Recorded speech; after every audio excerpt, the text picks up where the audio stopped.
Hey guys, welcome back to Reviews and How-Tos. I'm Tyler. Today we'll be checking out this AED trainer, and the manufacturer was nice enough to send it over to us for us to check out. Now, originally I had like a really nice scenario set up for you guys so we could go over exactly how to use this. However, Amazon doesn't like me to give medical advice, so we're going to stick to like the basics in regards to this. So we're going to go ahead and open this up, and as you see, a nice little case here, has the device here on one side, and then it has a little pouch up here for your pads.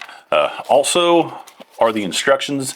I would recommend holding onto these because these buttons on here, they do a whole bunch of different things, and it's going to be hard to remember what they do, especially if you're only doing AED training once every few months or so. So really easy. You're going to take out your pads right here and put them into the little slot. There we go. And then these pads actually are really sticky. You just pull off the front here, and it has like this reusable sticky stuff, almost like fly trap type stuff on there. So you can use these multiple times. I would recommend keeping the plastic pieces so that you can put them back on there and you won't be picking up a whole bunch of dust and stuff. In regards to how to use this, there's a button here. You push it to turn it on. It's going to go through some things, tell you to shock, not to shock if it's in semi-automatic.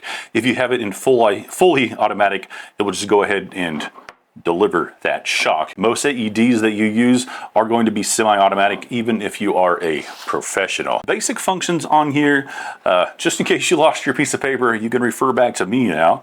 The play, pause button function can temporarily stop, play everything that's going on. So if you need to pause this, get some feedback from an instructor or self-teach yourself, you can easily do that. There is a little button on here that you can cycle through scenarios. There's 5 different scenarios. Some of them will tell you to shock, some of them will tell you not to shock, stuff like that. There's a button on here to where you can change the compressions per minute, because that's going to vary obviously on whatever patient you're working on and stuff. There's 100, 110, and 120 compressions. Adjust the voice volume prompt. Even on the quiet mode, it's pretty loud, so you probably don't need to go above the quiet mode unless you're in a noisy room. Press a button here to switch between adult and child modes, so it does do that for you. Press the global button to switch between 4 different languages. There's the auto, semi-auto button that I talked about earlier.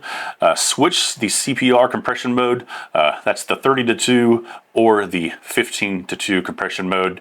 I can't really talk about that because, like I said, again, that's giving medical advice. If you know what you're doing, you should know if you're supposed to use 30-2 or 15-2. And then last but not least, here on the bottom, there is the turn on, turn off the metronome voice, which is just the little sound button on here. So I'm going to go ahead and turn this on for you so you can hear what it sounds like. Scenario 5. Do not touch the patient.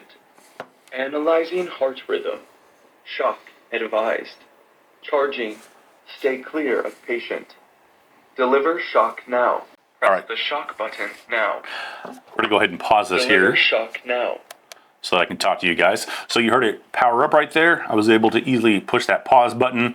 It's telling us to deliver the shock, and then it does have the shock button on here, and we would push it. Obviously, you would place these where you need to place them. It does have things on there showing you where you do need to place them. Real AEDs also have these, so that's nothing that you're cheating on or anything like that. That's just standard. We'll go ahead and push this to play again, and then we're going to deliver the shock, and then it's going to go into the actual CPR mode. And it kind of gives you like a little metronome type thing in regards to how fast you should be pushing, and then it tells you to deliver breaths. We'll go through one cycle of that. That way you guys aren't sitting here all day. Press the shock. Shock delivered. It is safe to touch the patient. Start CPR.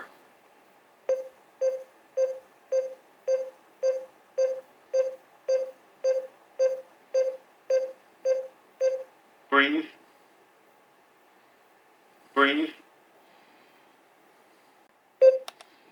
All right, so right there you saw, it'll go through the appropriate number of cycles and everything. And then, like I said, you can change up the scenarios. This thing right here is really great. Whether you're a professional, somebody that's just wanting to learn how to use one. I know daycares lots of times require training on these, so it would be great for a daycare. Yeah, all types of professionals require AED training these days. stores. They have them placed throughout there. I think they require their employees to go through some type of training, so this would be great for something like that as well. So overall, nice little product right here. Fancy little product is what I was going to say. So if you're interested in something like this, I highly recommend it. Go ahead and check this one out.